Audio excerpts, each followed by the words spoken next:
Amy, and you can tell I'm the best man. And in a few short paragraphs, I'm going to be talking to you about this lovely man, Tom Duke. Before that, I just wanted to thank a few people, well, everyone here for coming, especially since Glasgow is a very long way for some people.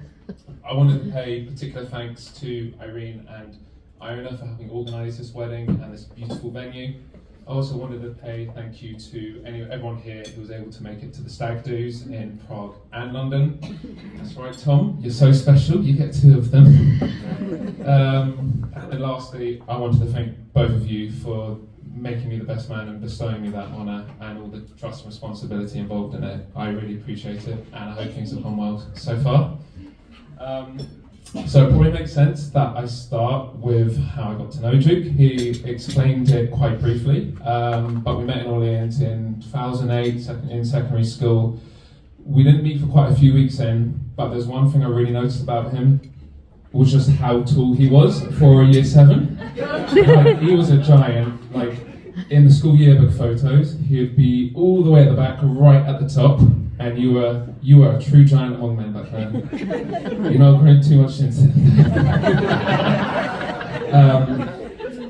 So from our time in secondary school, we went from classmates to becoming really good friends. We used to hang out all the time in the schoolyard with our friends Tom, Jack and Sam. Used to hang out PE together by the goalposts, where we used to give really painful high fives whenever our team scored. I still got a bruise from them, to be honest. And then beyond secondary school, where we used to go on many trips to Nando's and Westfield, some of them a bit more eventful than others. So I've known Tom in total for about 17 years now, and having to get to know Tom over the years, you do get to notice some of his, let's say, quirks and interests. He has an absolutely hilarious laugh when put on, and it sounds like Goofy from the Mickey Mouse series. It's one of the funniest things I've ever heard.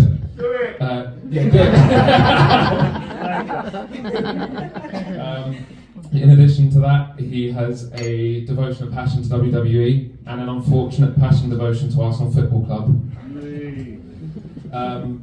But the main thing that I can say about Tom in terms of his passions is his encyclopedic knowledge for perfumes and colognes. It is absolutely crazy. I've not seen anything quite like it. It's pretty incredible. Tom could go on for hours in extreme detail about how there's all these different types of perfumes, all different uses of them, and then he could describe me very specific scenarios where to use them. So you could use this one to go to the beach in Thailand, you could go to use this one to go to O'Neill's, or you could use another one just to go into the woods.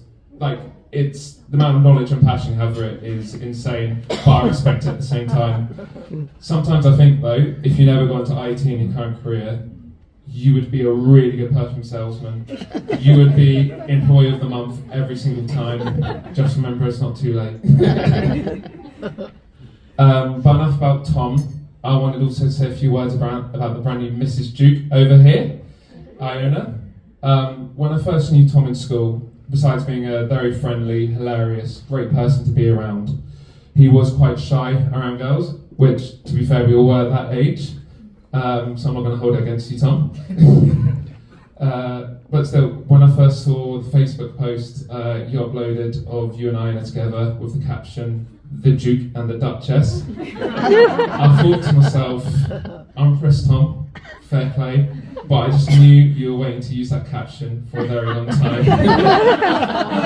No, but on a serious note, the impact that you've had on Tom over these past 10 years has been incredible. He's transformed into a confident, well-dressed and comfortable himself person, and it's really, really inspiring to see. So thank you so much for being by his side these 10 years, and hopefully many great years into the future. When Tom did first introduce you to us, despite our group being a bit much sometimes and a bit loud, you fitted in really well, and you did bring out the best in Tom. So thank you so much for having become the great person he is today. I wanted just to wrap up the speech today on a more sincere note by speaking to you directly, Tom, by saying thank you for being such a fantastic and incredible friend, not just to me, but everyone who cares about you and knows you. You've always been incredibly supportive of those you care about, always willing just to listen to people about their issues. It doesn't matter how insignificant or significant it is, you're always there just to listen, and I really appreciate that. I went through quite a low period myself a couple of years ago, and just going to the pub with you over a pint and watching the football just to talk was absolutely incredible and cathartic, and I really appreciate it, even though we did disagree on what the biggest club in London was, after Chelsea.